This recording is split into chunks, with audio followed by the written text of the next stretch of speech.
In the spring of 2026, the United States government crossed a threshold that almost nobody in Washington wanted to talk about out loud. For the first time in American history, outside of a genuine national emergency, the total debt owed by the federal government exceeded the entire value of everything the American economy produces in a year, 100% of GDP. Arguments about what happens next are everywhere. In financial markets and the halls of Congress, experts have started using language they would have considered alarmist just 5 years ago, terms like bond vigilantes and unsustainable trajectories. Institutional leaders like Jamie Dimon are issuing warnings that signal a loss of patience with the current fiscal path. These alarms are being echoed by billionaire investors like Ray Dalio, who now describe the national debt in terms previously reserved for acute financial crises. This consensus among the financial elite has created a prevailing sense that America is stumbling into a specific, high-stakes fiscal crisis without a clear historical guide. That modern conversation ignores a country that once carried a debt load so massive it was considered impossible to escape. Analysts at the time predicted the nation would be crushed, its currency would collapse, and its social order would break under the weight. In 1815, Britain's debt reached 250% of GDP. Compared to the 100% panicking the US, this burden was exponentially more severe. Yet Britain survived, built a massive empire, financed the Industrial Revolution, and paid off its debt without default. Britain's survival proves that recovery from these levels of debt is possible, but the specific methods they use to achieve that survival offer a stark warning for any modern nation attempting to follow their lead. Britain's financial engine began with a 1694 deal between London merchants and the English crown. The government was broke from wars with France and needed an immediate influx of cash. The merchants offered a loan of over £1 million in exchange for a royal charter to operate the Bank of England. The core of the agreement was simple. The government received the money today and promised to pay interest indefinitely, shifting the focus away from repaying the principal itself. Because Parliament controlled the government spending, the merchants lending the money had a legal mechanism to ensure their interest payments arrived. This credibility gave Britain access to nearly unlimited long-term credit at lower interest rates than its rivals. The British government used this access aggressively, financing a century of continuous global warfare. By the time they defeated Napoleon at Waterloo, they had borrowed on a scale that had no precedent in British history. British power relied on structural credibility.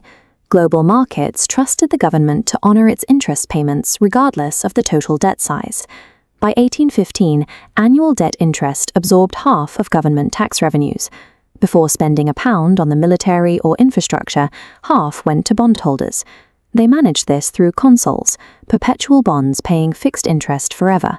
With no repayment date, the entire debt never came due. Britain ran what are known as primary surpluses, collecting more in taxes than they spent on everything except debt service.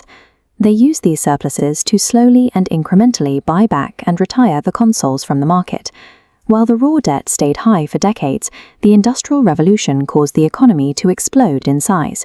Steam power and manufacturing transformed the nation, making the fixed nominal debt smaller relative to a rapidly expanding economy.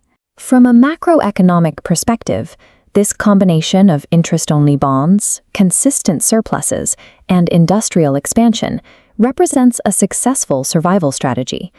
Economists often focus on the success of the numbers, but we have to ask how the British government physically extracted that money from its citizens to run those surpluses. The government implemented the Corn Laws, which kept food prices high to protect landowners' revenues. This ensured the state could collect the property taxes it needed to service the debt, even as it made basic bread expensive for the poor. To keep state spending low, the government refused to fund public health, education, or welfare, even as the needs of a rapidly industrializing society became desperate.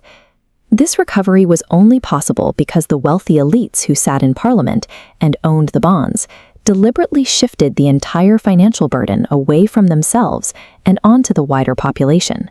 The people who funded Britain's debt repayment were the disenfranchised urban working class, mill workers in Manchester and weavers in Yorkshire, who lived through an era of extraordinary national wealth without benefiting from it. These workers endured suppressed wages, squalid housing, and child labor. The fiscal discipline required to maintain a national surplus resulted in decades of human suffering that Victorian reformers would later document with horror. The aristocracy's wealth in land and bonds remained protected, and their interest payments arrived reliably. The physical cost of the nation's survival was borne by people who had no political voice and owned no government debt. As the United States in 2026 faces calls for similar fiscal discipline, the British story serves as a reminder that these policies are never neutral. Survival at this scale requires a series of deliberate political choices about who is protected and who is sacrificed. In 2026, as in 1815, the people making those choices are rarely the ones who will bear their consequences.